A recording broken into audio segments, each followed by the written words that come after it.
Kami persembahkan program Santapan Rohani, terjemahan dari Renungan Our Daily Bread.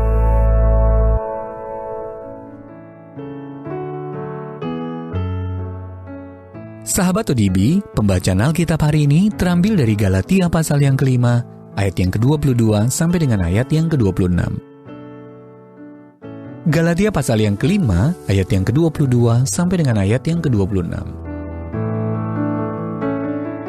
Tetapi buah roh ialah kasih, sukacita, damai sejahtera, kesabaran, kemurahan, kebaikan, kesetiaan, kelemah lembutan, penguasaan diri. Tidak ada hukum yang menentang hal-hal itu. Barang siapa menjadi milik Kristus Yesus, ia telah menyalibkan daging dengan segala hawa nafsu dan keinginannya. Jikalau kita hidup oleh roh, baiklah hidup kita juga dipimpin oleh roh. Dan janganlah kita gila hormat. Janganlah kita saling menantang dan saling mendengki. Ayat Mas Renungan hari ini terambil dari Galatia pasal yang kelima, ayat yang ke-22 sampai dengan 23. Buah roh ialah kasih, sukacita, damai sejahtera, kesabaran, kemurahan, kebaikan, kesetiaan, kelemah lembutan, penguasaan diri. Judul renungan kali ini, Saatnya Berkorban, ditulis oleh Sheridan Fauzi. Sahabat ODB, pada Februari 2020, ketika krisis COVID-19 baru mulai merebak, saya tertegun membaca tulisan seorang kolumnis surat kabar. Penulis itu ingin tahu, apakah kita bersedia mengisolasi diri, mengubah kebiasaan dalam bekerja, bepergian, dan berbelanja agar orang lain tidak tertular dan menjadi sakit.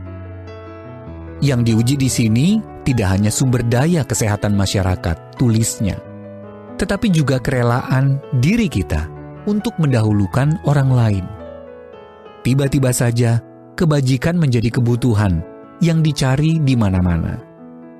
Memang tidak mudah memperhatikan kebutuhan dan kepentingan orang lain di saat kita sendiri cemas memikirkan keadaan diri sendiri. Syukurlah kita tidak hanya bermodalkan tekad dalam upaya memenuhi kebutuhan sesama. Kita dapat meminta Roh Kudus untuk memberikan kepada kita kasih sebagai ganti ketidakpedulian, sukacita untuk melawan kesedihan, damai sejahtera untuk mengusir kecemasan, kesabaran untuk menghalau sikap terburu-buru, kemurahan untuk mempedulikan orang lain, kebaikan agar dapat mengenali kebutuhan orang lain, kesetiaan untuk menepati janji, kelemah lembutan menggantikan sikap kasar, serta penguasaan diri untuk mengalihkan fokus kita dari diri sendiri. Walaupun kita tidak akan sempurna melakukan itu semua, kita dipanggil untuk terus-menerus mengejar karunia kebajikan dari Roh Kudus. Efesus pasal yang kelima, ayat yang ke-18. Penulis Richard Foster menggambarkan kekudusan sebagai kesanggupan untuk melakukan apa yang perlu dilakukan pada saat diperlukan. Kekudusan itu kita perlukan setiap hari, tidak hanya pada masa pandemi. Apakah kita memiliki kapasitas untuk berkorban demi kepentingan orang lain? Roh Kudus, penuhilah kami dengan kuasa untuk melakukan apa yang perlu kami lakukan. Sahabat ODB, pernahkah Anda berkorban demi kepentingan orang lain? Dan apa saja kebutuhan di sekitar Anda yang membutuhkan hadirnya buah Roh Kudus dalam diri Anda hari ini? Ya Roh Kudus, penuhilah aku hari ini, dan jadikanlah aku pribadi yang melimpah dengan kebajikan.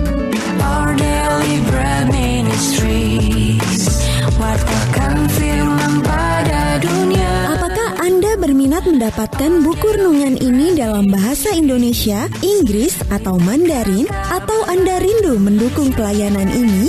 Hubungi Our Daily Bread Ministries di 021 2902-8950. WhatsApp 0878789978. Email indonesia@odb.org. Tuhan Yesus memberkati. Let God's prosper to the nations.